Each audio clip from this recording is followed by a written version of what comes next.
Alors, sur ce projet, automatiquement, il faut comprendre que c'est un gros projet. Et pour que ce projet-là fonctionne, il faut minimum déjà une communauté qui est prête à acheter le produit. Parce que c'est quoi? C'est une application. Donc, supposons que la jeune part et pitch le projet là.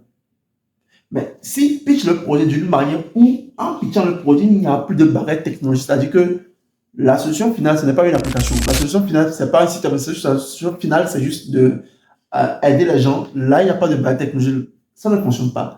Il faut qu'il y ait une barrière technologique à l'entrée de votre projet. C'est l'un des plus gros secrets que je vous révèle dans cette vidéo aujourd'hui. Je continue. Le côté financement, c'est un côté très essentiel pour chaque jeune qui veut se lancer dans le domaine de l'entrepreneuriat.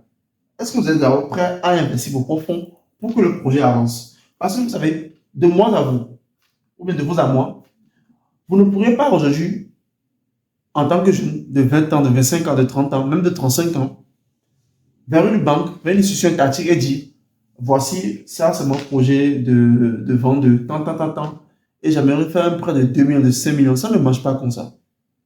Même la banque refuse. Parce qu'aujourd'hui, je pense qu'il y a une loi qui est sortie récemment qui empêche maintenant les particuliers de faire des prêts.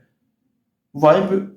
Moi, j'ai peut-être une boîte, j'ai peut-être une agence, et pour faire peut-être un prêt, je vais peut-être aller au nom de mon entreprise. Là, ça peut marcher, mais combien de gens aujourd'hui ont une entreprise qui est légalisée auprès de l'État, qui respecte les normes, bien les régulations de l'OTR? Ça, c'est une question. Et même avant de parler d'entreprise, avant de parler de société, autant pour moi de société, parce que je ne vais parler plus de société que d'entreprise, il faut au préalable que vous ayez quoi? Un local. Mais il faut que vous ayez un lieu, un siège où l'entreprise y est. Et ça, aujourd'hui, beaucoup de jeunes n'en ont pas. C'est pourquoi je préfère dire aux jeunes, aujourd'hui, au lieu de dire que l'entrepreneuriat, c'est du buzz, il faut vraiment comprendre les grandes lignes de l'entrepreneuriat, surtout dans le monde, dans le côté africain. Qu'est-ce qui se passe réellement?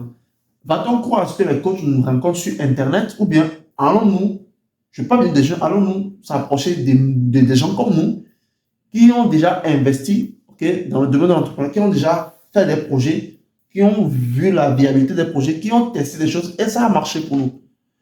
Et de prendre ces conseils-là. Dans cette vidéo, je rappelle que j'ai une communauté qui s'appelle Prennent-Pas Academy.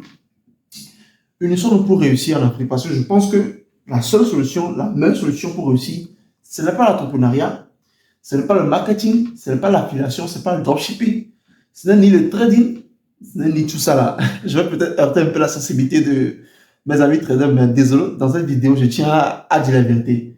La première des choses à faire, c'est d'abord de nous unir pour réussir. Et quand je parle d'unir, c'est de nous unir d'une manière où nous mettons en place quoi? Un cerveau africain. Et quand je parle de cerveau africain, je parle des idées qui sont en corrélation en fait.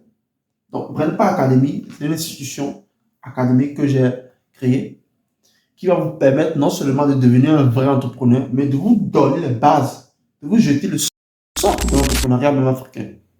Et aujourd'hui, quand je vois des gens dire oui, oh, j'ai besoin d'un mentor, j'ai besoin de quelqu'un qui peut m'aider, Prennent-Pas Academy, ce sont des mentors chevronnés, ce sont des personnes qui sont prêtes à vous aider, à vous donner le meilleur de vous-même, à vous pousser vers divers horizons. Je reviens dans mon vidéo rapidement. Je disais, aujourd'hui, il est très nécessaire de comprendre que sur papier, ben, on peut dire que ça peut se faire. Mais en réalité, c'est autre chose. C'est pourquoi je dis aux gens souvent, lorsque quelqu'un vous dit, démarrer un business avec 0 francs, c'est possible. Moi, ça ne me fait pas rire. Parce que sur papier, ouais. Mais la réalité, c'est autre chose. Parce qu'avant de trouver même de l'argent, il faut trouver du financement.